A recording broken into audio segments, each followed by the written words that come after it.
Welcome back to the HNIC's show. You know, if you're a real fan, you should know what the HNIC stands for. If you don't, then be a good fan today. Okay. So I always get like random people that I find like in the streets, right? It's always somebody who people like, Kendra, what'd you do to end up getting that person? Did you like try to slut yourself out? Because I know that's probably what y'all gonna be thinking once I get like extremely big people. Like Kendra probably done threw it in her mouth one time. No, I didn't. It's called having a relationship with God. Okay, start having one. Thank you. So today I have a special guest. He was and I'm saying it here on my show. Okay, and he might think I'm full of shit for saying this. Okay, but he was one of a heartthrob. Okay, I'm pretty sure he had was getting cougars. Okay, he got a black card. He was in a singing group, and he was probably like the best one out of that entire group. I'm pretty sure he was. I'm pretty sure all the other cats in the group was hating on him because he's just that fly. Okay, so he is a person who's a billionaire. He's got like 3 black cards. He's got 4 Rolls Royces. He was owning the Playboy bunnies before Hugh Hefner had him. Okay, so we got Princeton Perez in the building from Mindless Behavior. I hope you like that intro. I love that intro. I mean, you left a couple of things out. You forgot that I was Beyonce's first husband and that my biological mother is Oprah. But besides that, you got everything. I mean, listen. Okay, Jordan didn't make all his shots. All right. So anyway, so thank you so much. For giving me a chance to, basically just to go ahead and do my artwork. Go ahead and show my black girl magic. And I appreciate it because one thing I realized when you get into the industry, when you do this type of work and stuff, you are a lot more conscientious about who you're gonna allow into your space. You don't want just anybody. And I want to ask you, did you learn that over time to not trust everyone, or was it like your parents, the upbringing was what told you, okay, I got to be conscientious of who I'm going to talk to and who I'm not going to? I mean, it was really just learning process in this industry. I was a very naive young kid, so I would believe anything people would tell me if I just thought you were nice. Mm-hmm. But I got, effed over so many times by family and friends and relationship and business partners because I was just so naive. So just going through the hardships with people and losing trust, I definitely grew some tough skin. And being 25 now, I've only been 25 for a month now, and I'm so young, but I feel like I've lived a whole nother life growing up in the industry. So my trust factor now, it's a little tainted. I mean, when I meet people, I just sometimes don't give them the benefit of the doubt because I don't trust so easy, but I'm just protecting myself. So I'm very conscious of who I let in my life. And as you should. And I definitely, so you were like more, I'm getting the vibes that, prior to you going into the industry, that you were always like a very nice guy. If you can have the shirt on my back, if you walking a girl, you'll take off your jacket and put it over a puddle. Were you that type of guy? I mean, if it's a Dior jacket, I think she kind of just had a fend for herself. But no, it was definitely before and while I grew up in the industry. I just was and I still am. I will still give the shirt off my back to anybody, especially somebody in my family. But it just took a lot of growing up, and I during the time I didn't understand why people were doing me so wrong, but now I understand that everything happens for a reason, and it just made me stronger. I have so much tough skin now because of all that. That's right. And since you mentioned family, let's talk about your upbringing. Yeah. Where are you originally from? I'm from LA, Los Angeles, California. I'm from a little town called Downey. It's kind of in between Compton and Long Beach. So Downey. Okay. I missed that. I missed that part, on my travel around, the West Coast. But it's okay. You can't do everything. You're gonna have to have more time and stuff like that. But yeah, it's 999 Mexicans and 1 black, and I'm that black, so. Okay, go So I know you do speak, Espanol. You are fluent in it. How long did it take for you? Was that your first language, or was that like a secondary language? Well, Spanish, I understand Spanish a lot better than English just because that's what I grew up around. I grew up on my mom's side, which is Mexican. But I did grow up speaking English, so I lost a lot of the language and the everything I knew from Spanish growing up. Because, I went to school and I went on tour and nobody around me spoke Spanish anymore. But I'm still getting back into it. But, I mean, it's the most comfortable thing to me whenever I see anything that really has to do with Hispanic culture or Mexican culture. It really takes me back to my upbringing because that's what I'm most familiar with. Got it. So, growing up in LA, yeah, what was that like for you? Were there times where you feared for your life? Did you ever get like... Not at all, okay. really. I grew up in Downey. If you ever go to Downey, you'll see why I didn't fear for my life. But I did have a lot of friends and other family that grew up in bad parts. But my thing is, I'm from LA, and I feel like I can meet somebody and know if they're from LA or not. And we just move different, and we respect each other. And I grew up here, so there's not really any parts in LA that I can't go to and not feel safe, to be honest. I can't say the same for other parts. Growing up on tour, I would want to go to, quote unquote, the hood spots and all the different places. But, the hood spots in Memphis, Tennessee is a little different than Compton. So, no, of course. Listen, gentrification is something else. Yeah, it's really something else. So being on tour really made me thankful that I grew up in Downey. I got you. So, when did you like officially start singing? Like, were you doing choir first, or was it just more so like your family would like have family time and say, all right, go ahead, get him a microphone? Like, how'd you know that you could for real sing? Not like, okay, I'm in the shower singing, I think I can sing, but for real sing. I don't know. Shockingly, I really found my voice maybe 3 years ago because that's when I started working on my solo project. When you're in a group, any talent that you want to explore is kind of separated in 4 parts. Because if you can really dance and maybe one member can't, then you have to find a happy medium so you guys have chemistry. So even me singing, I really didn't know my full potential until I was maybe 21 because that's when I was really put in the studio and say, do it yourself. But even growing up, I grew up in, like I said, a full Mexican family. I'm the only mixed one in my family that's black.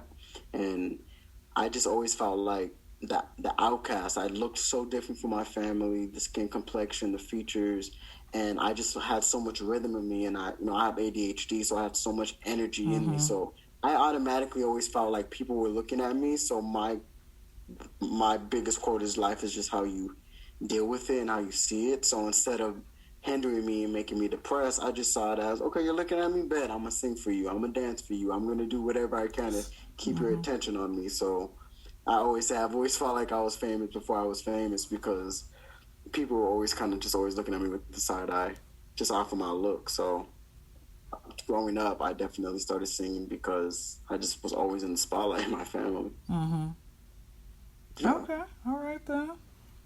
So, besides, since you were spotlighting your family and everything else, did you try any other sports? Like, were you on the football team or baseball? I don't play any sports, but I'm really good at sports. I mean, soccer, obviously, and the closest thing I've gone to basketball, man, is celebrity basketball games, and those don't really go good for me, so I kind of just stopped that. You said that they're not good for you?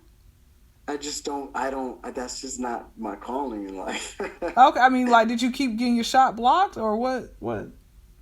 I just didn't want to leave the locker room. Got you. Okay.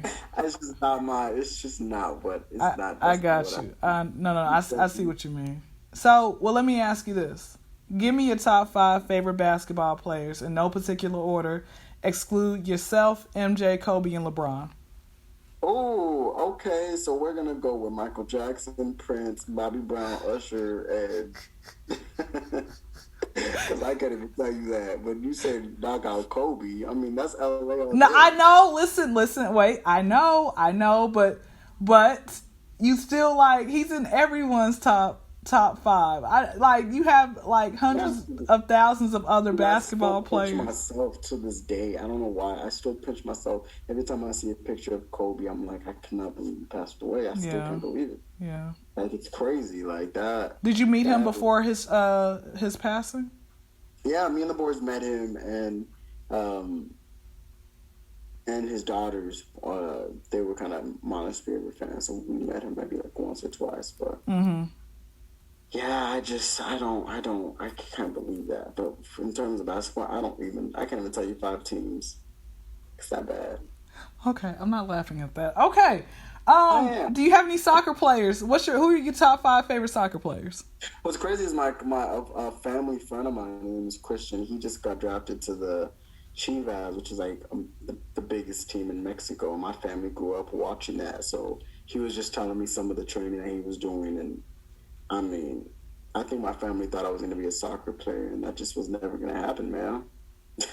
Wow. I mean, I have a very traditional Hispanic family, so for me to grow up and say I want to become a singer was very crazy. So I'm glad that I've done something with it.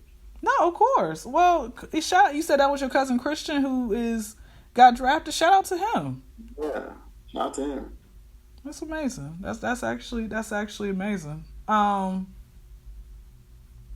You go into middle school. When did you actually get a chance? Because you started like touring when you got to middle school, right?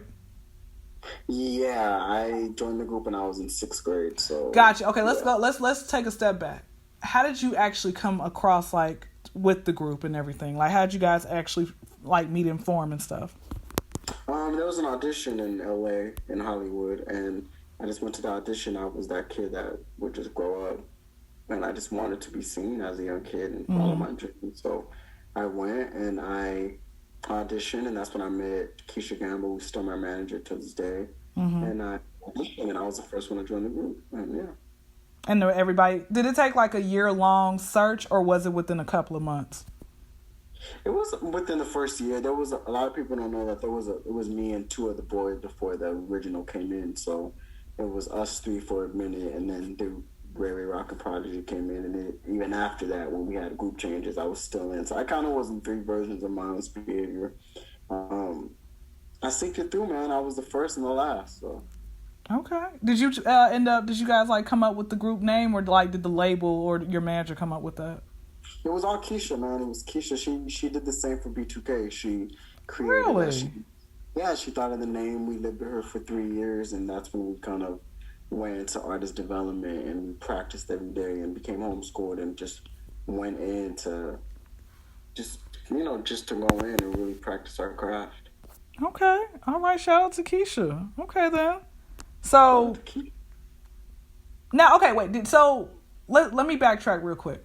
You said it was an audition in LA. You heard about it, I guess, via radio. Did you have somebody go down there with you, like get your parents, signature, or you just really went by yourself? I was actually in a music video for Gym Class Heroes for Cupid's Chokehold, and I was the lead in that, and I was all over MTV, and Keisha had seen it on TV and said, if I could find him, then I'll do a group again, because it had been a couple years since B2K, and she talked to Dave Scott, who was still my choreographer, and he was the choreographer for Mindless and B2K, and just crazy 6 degrees of separation. Dave knew me, and Dave knew Keisha, and was like, yo, he lives like 5 minutes from me. I can call his mom up, and he can come to the audition. So that's when Dave got Keisha connected to my mom, and I went to audition. And so your family was pretty supportive of... They're very supportive. I vividly remember me at this restaurant called Mimi's Cafe with my family, and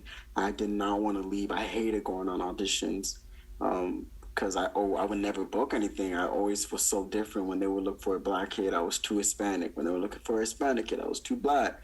If they were looking for a mixed kid, I was too ethnic. I was too exotic. They wanted like the generic black and white. I never really booked anything off of my look. So I was leaving that table, and I told my family, I was like, yeah, I'm going to go audition for this group called Mindless Behavior. I don't know what it is, but I mean, hopefully I get it. And then that night I got a call that I was the first member to join the group, and I just didn't know that was going to change my life. Okay. So did you, was that immediately when you had to get homeschool, or were you still like going to school, like while recording during the day? I mean, like at night, going to school during the day? I left to become homeschooled. I mean, that's really why I joined, because when I heard we had to live with Keisha and go into artist development, I mean, I didn't really care for that. But when she said I can get homeschooled, I was like, hey, I was getting so bullied in school. Kids just did not like me. So I was like, I'm going to get my ass out this hole. Did you ever like mollywop some folks back, or you just took it? Oh no, I was in a lot of fights and I got my ass beat so many times. I just had a mouth on me, man. I just would talk reckless. I didn't care who was. I was always the shortest, and I looked so different from everybody. But I just didn't care. I just would stand up for myself. So they would teach me to not do that. But yeah, once we joined the group, that's when I left and I became homeschooled. I never went back, and it's just crazy because 2 years later, when I left, I had told my friends and people, yeah, I'm leaving to go join this group, and they were like, all right, whatever, like, go ahead, do that. And then 2 years later, we had a school tour, and my school was one of them. And then when I went back, I had a different name. I looked completely different. They didn't even recognize me. I had an afro. My hair was black now. I was Princeton in this group, and it was a really good experience. Okay, couple things, because I have ADHD as well. So I was like, okay, cool, we can relate to that. Because there was something that you had said earlier that I wanted to touch base on. When you talked about the bullying, did any of your bullies ever come back? Did you ever see them later in life, and be like, oh, like, damn, like, God really taking care of you, ain't he? Oh, nah, they've just came around and been like, bro, remember when we were friends? And I was like, no, you were an asshole. And then, yeah, but it's crazy. I mean, no matter what success I've had in my life, I think when those moments happen, I just revert back to being a young kid and just thinking I never thought you guys would even talk to me. So the fact that you are giving me the time of day is crazy. But now I kind of just left that life behind me. And yeah, but I'm constantly going back and on my fake profile and talking shit about them on my Instagram. I'm just kidding. I was like, did you really create another profile? Like, you know what? People actually will do that. Like, they'll make up a profile. Like, once they start popping, they just like go and try to, befriend some people. So, so wait, were you also good at like yo mama jokes, like the roasting with your mama jokes, and she said you had a mouth on you? Oh, I had your mom was so big. She saw a bus full of white people and thought it was a Twinkie. I was gosh. Your mom was so fat. She watched 90210, but it was really her weight size. I mean, I had a mouth on me. Wait. I got one. Your mama's so nasty, she brought crabs to the beach. That is nasty. Was it juicy or was it mild? Anyway, back to the story. Okay, back to what, because listen, I'm gonna be here till next day. We're just gonna be cracking jokes. Honestly. Yes. Honestly, that's how I am. I'm just, one of those silly people. So you got to the group, first time meeting everyone. Okay, and again, say you can be as honest, or you can say, touch base on it a little. Okay, it's whatever you want to do. When you first got them, who would you say was the one person that you hung around the most? Like, you know what, this is like the real homie. Like, this is like my brother for life. Like, when you after you started surveying and getting a chance to know everybody. All of us. I mean, we didn't. To this day, what we always say, like, if we weren't put in a group together, we probably wouldn't have met or been friends if we went to the same school. Mm-hmm. But what was so cool about being with them was that they grew up in black households, and Keisha's black, and I was this young mixed kid that had no idea about black culture. So they were able to, teach me about black slang and take me to my first black church, try soul food for the first time. And how was that? How'd that feel? It was just amazing. It was so good. I mean, my grandma, God rest her soul, and we were able to go to church. And they were able to show me like the Boondocks and, Coming to America and Friday and Baby Boy and Martin, and just really teach me about my other side of me. Yeah. So that's what I was just probably the most thankful for. And that's actually really good. You mentioned church. Do you have any favorite Bible scriptures that you go by? Yes, I have a picture of it. I get a Bible verse every morning.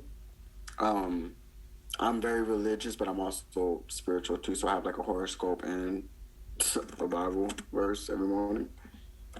But it would probably be. Hold on, I have two. I'm gonna give you two. You can give me three. Hey, let's not overdo it now. I'm just kidding. I'm just kidding. Listen, I'm funny too, I think.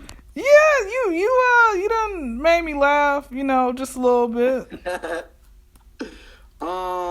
Okay. I have a very I have a connection with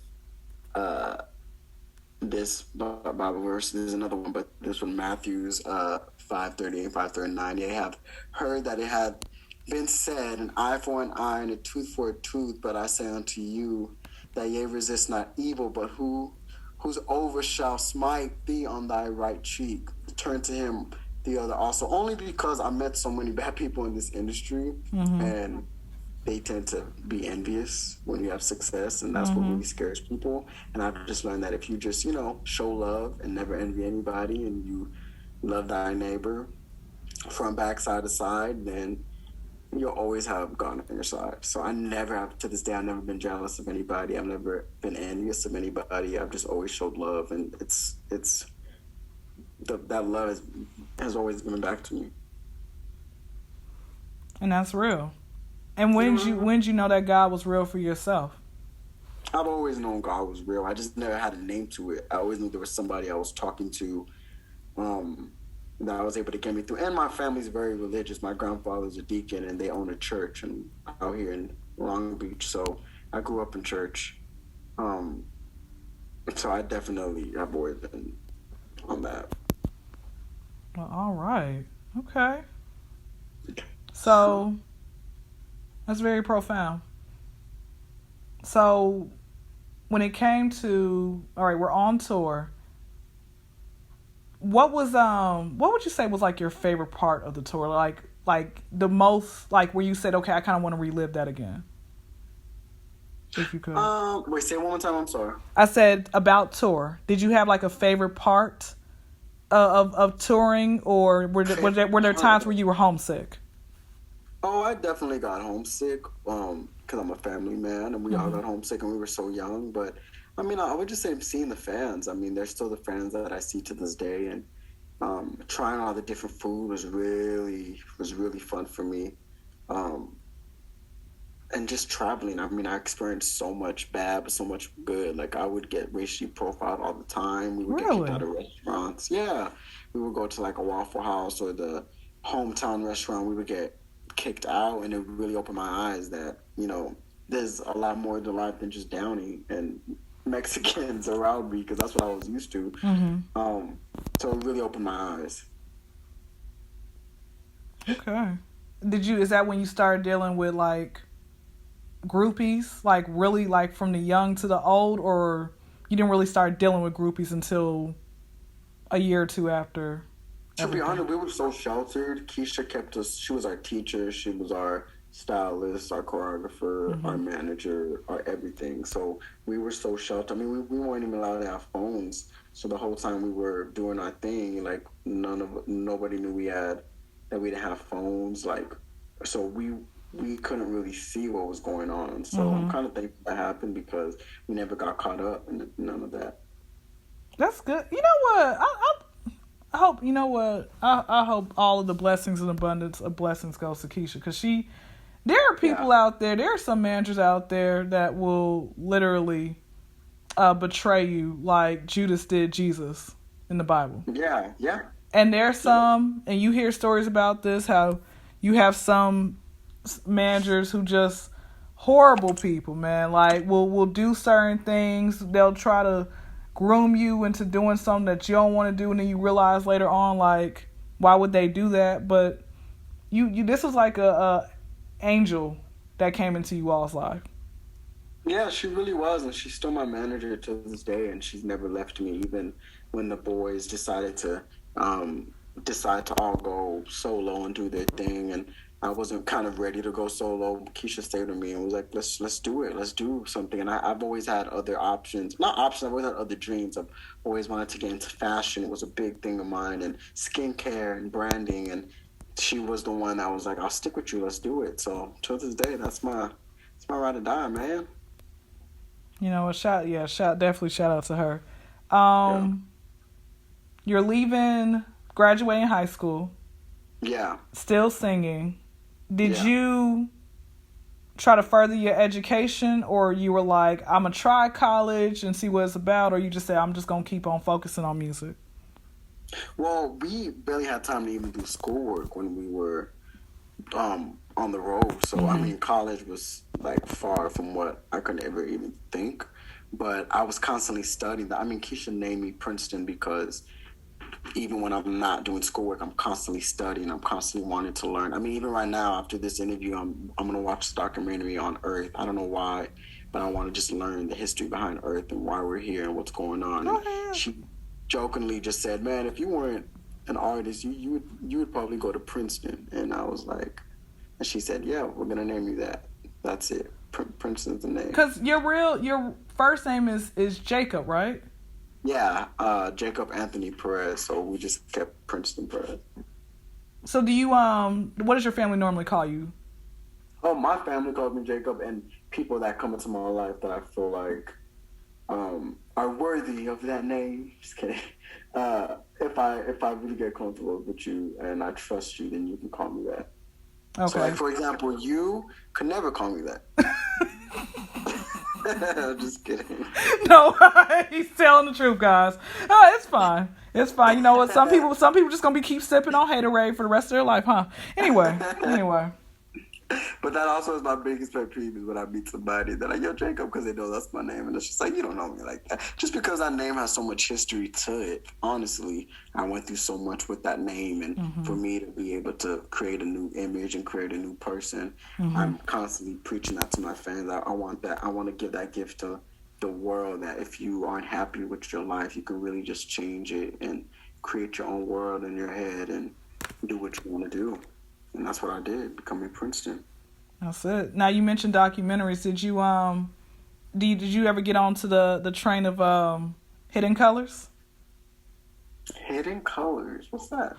Oh my gosh! It talks about our history, the real like. Hey, Hidden Colors. Let me type that in. Yes, I think it should be free on YouTube. But I mean, if it's not, you got a black card, so that's fine. No, yeah, I have a black car. But that D, I don't know about that. Okay, well, listen. You still a millionaire. You out there, in Calabasas and partying up with the stars. It's beautiful. I wanna touch on a couple more things, and then we can, wrap up like some of these people should. You on your 15th kid. Come on now, come on. Feel me? Like I need to chill. But I'm Mexican. We pop them out like. We pop them out. I got a joke for you. It's kind of it's slick racist, but you're gonna love it. Oh Lord Jesus, I'm gonna use this. Okay, no, that's the benefit of being mixed. You ready? You ready? Okay, Yeah. here's a joke. If your heart is ever broken, take it to a Mexican. They'll fix anything. Oh Jesus Christ! I hate you. That's so true. Anyway, That's so true. That's what? So true. Listen, what can your fans see from you? In the future, what are you putting out there so everybody can stream and go get it? What movies are you acting in? Whatever it might be. I mean, my biggest thing is I want to be viewed as like a new artist. I know I've done so much with Mindless, but I really want to be considered as a new artist and respected that way. So I'm just working on my debut album. I think I'll probably drop some music here and there. I don't have an exact date or single, but I'm really just working on my craft and getting it perfect. And just taking everything I learned from the group, which is like the best, and just putting it into my solo work. Okay. Well, you have it here. Let's go ahead and get into the random fast 5 to 10 questions. I just pick them out from the top of my head. I write them down. I done asked some people in the past. I'm like, hey, I want to hear from someone out there who has possibly a bigger platform than I do, who is known worldwide. People just yelling, run up to them and everything. You know how people are. I'm with it. Okay. What is your favorite meal to cook? Like, everybody loves it. Cook would probably be guacamole. I know that's not a meal, but I make really great guacamole. All right, you heard it here first. Okay. I call it the guacachulo. What was your first car? What happened to it? And what's your dream car? My first car is still the car that I have now. It's a Jeep. I'm from LA, and I've always had the dream of having a Jeep that I could take the doors off and roof off. But I get her back tomorrow because she just got revamped. So she's bright orange, and she has a new interior, and she's hot now. So have you been like putting your finger out, like, hitchhiker to make it places, or? I hate. What's funny is growing up, my mom doesn't drive. So growing up, we would constantly have to ask people for rides to go to auditions or go. And I vowed to myself, the day that I get a license, I'm never gonna ask anybody for it. Nothing. So I got my license at 17. I snuck away and took a class and got it and got my whip. And since then, I'll fucking Uber before I ask somebody for a ride. I'm just stubborn like that. Really? So did you ever teach your mom how to drive? Not really. What's funny is I never even thought about that. Well, hey, I just gave you the thought. So after you finish watching your documentary, you say, "Hola, mama," and then I don't know how you say like. Whereas in this car, I'm just kidding. Yes, that's it. That's all you that works. Okay, what's your wait? So your dream car is the car that you got. So. No. My dream car is a 1970s Volkswagen bus. You know those hippie cars that people hitchhike from? So when do you see yourself getting that? I don't know. I probably wait till my 30s. I really enjoy having a Jeep, but that's all. In my heart of heart, I'm a true hippie. So if I could just get a 1970s Volkswagen bus. Let me find out. Of course, you're in the land of the free out here, so you can do whatever. You feel me? Yep, but I think if you really want to do whatever, you need to go to Amsterdam. That's probably where I'm gonna just like retire out there. But it's cold. I don't do cold weather. Back to the question: what's the craziest fan moment that you've experienced thus far? Craziest fan moment. Till this day, I'm constantly getting random calls. I'm switching my number every week because I don't know who is giving my number up. Whatever. Wait. Hold on. Let's rewind back real quick. Okay. Yeah. So most entertainers, they have like 4 or 5 phones, which I'm like, bro, I have 2 phones, yeah. That's just excessive. Okay. That's freaking excessive. Okay. But they explained to me why. You got one for personal, because if you put your business calls on the same as your regular phone, it's going to be ringing nonstop. And what if you need to answer a call? Okay, cool. I understand that. But 5, 6 phones, like, come on now. Like, ain't your hand going to be tired of carrying all that? Like, your pocket's going to be weighing down. It's going to make you look like you sagging for real. Anyway. I only have 2 phones, though. I have one personal and one business. So which one are you changing the most? The business or the personal number? My personal. I'm constantly changing that number. So are they charging you a change fee? No, but I have called twice, and they were kind of just like, why do you keep changing your goddamn number? And I'm like, you don't understand. So have you tried, this is going to sound so silly, but I'm throwing out an option, okay? Have you tried like having a meeting with everybody in your phone and saying, "Let me see your phone. Who you texting?" Like, have you thought about doing that, or that just is like? That's the type of person I am, because I have too much time on my hands, apparently. No, but I do have a list. Every time I get my number out, I do put people in my phone, and I go, okay, this person has my number, this person has my number. I constantly do that. So maybe I just need to go back to that list and see what the hell's going on. Or you can take my very extensive long route. Anyway, moving on. Okay, so the craziest fan moment, you said that you're always switching your numbers, but like, would you have people would constantly call you until you picked up and say, "Hey, aren't you Princeton?" Well, usually if it's a random number, I'll have someone else answer it, and then once they hear a girl's voice or somebody, they go, "Oh, never mind, sorry." But if I go, "Hello," then they're like, "It is him." Somebody doesn't like you. Just say hi. Just say hi. So I'm doing that a lot. Somebody doesn't like you. Apparently, they trying to get you like this is. Yes. They trying to get you caught up like Usher. You remember that song back in the day? I love Usher, man. He's one of my favorite artists. When you first met him, did you have were you like screaming like, "Oh my gosh, it's you," or? No, he pulled us out. We were at the BT Awards and at the radio room, and he pulled us to the side and kind of just told us he was proud of us. And I was just like, what's going on? But the thing is, I was living in the moment in the group, but we were so busy that I really don't remember a lot. So I don't even remember a lot of what he said. And even now, I don't remember half of the people we met. So I try my hardest to live in the moment now so I can remember moments like that. I mean, and it's okay. Like, people get upset when they see me and they're like, Kendra. And I'm like, I don't remember you. We just had a conversation yesterday. Honey, listen, I don't remember what I ate for breakfast this morning. So, Right. I mean, but people, and I think I used to sit here and get upset when somebody wouldn't remember me. But then now that I'm, growing my platform, there are people who have come up to me and say, aren't you that comedian? And it feels so good. I'm like, oh my gosh, like, you want my autograph? They say no, but it's okay. It's not okay.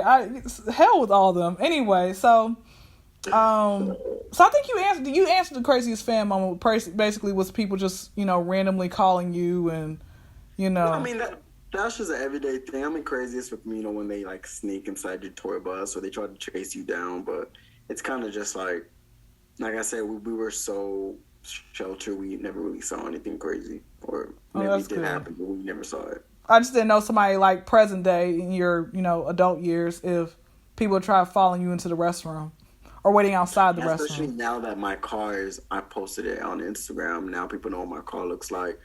People have definitely have driven down the street and then I'll get a DM like, oh my God, I just saw you on the 405. And I'm like, Wait.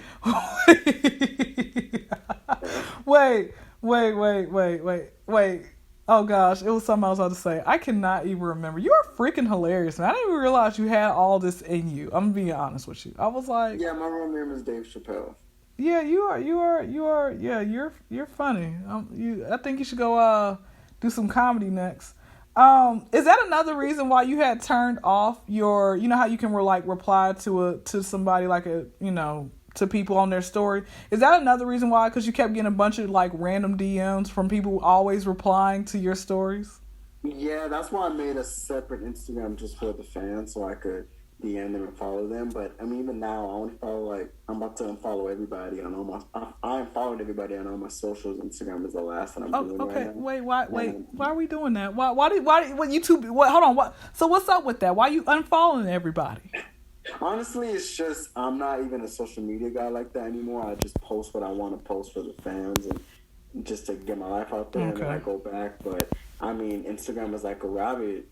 True. Rabbit, where you are on one page and then you see them tag one person, then you're on their mama's page, and then you're figuring out why their aunt's brother's sister's cousin's daughter is going to college, and you're just like, why am I on this page so much? So I found the type of person that I am. I kind of have to force myself to kind of not look at it. That makes sense. I was wondering, I'm like, because I do notice that some, people, they have, millions of followers, but they're not following anybody. I'm like, bro, are y'all too good to sit here and no. I'm like, how dare you? How dare the worst one that I get is when I don't hear from somebody, those ghost followers that don't even follow you, but they you can change your name 10 times, but they still will remember. They'll somehow find you and they're not even gonna follow you. And I'm like, bro, you are this close to getting blocked, but I don't block nobody because I want them to watch the glow up. Back to the story. Okay. What's the best birthday you've had thus far? I feel like I know this answer. Can I take a guess before you answer? Yeah. Anything dealing with your family because you're a family man. Okay, that's not true, but my best birthday would probably be.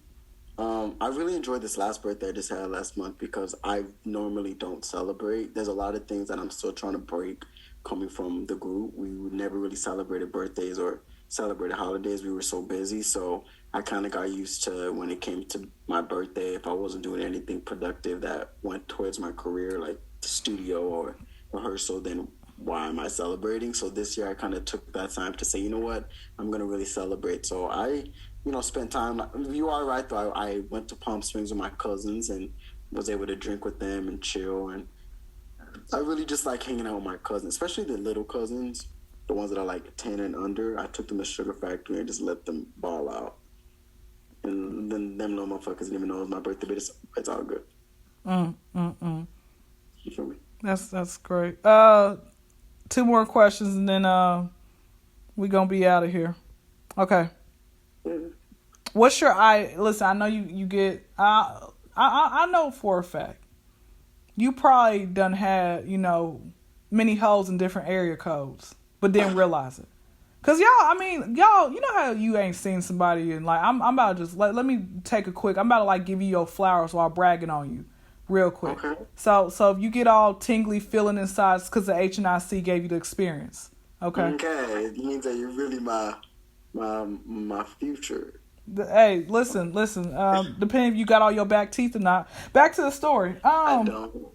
So all right, well, moving on. You know how guys, when you don't see somebody for a while and then you see them many years later, you're like, is that the same? So it's like that glow up means that God really likes you. Okay.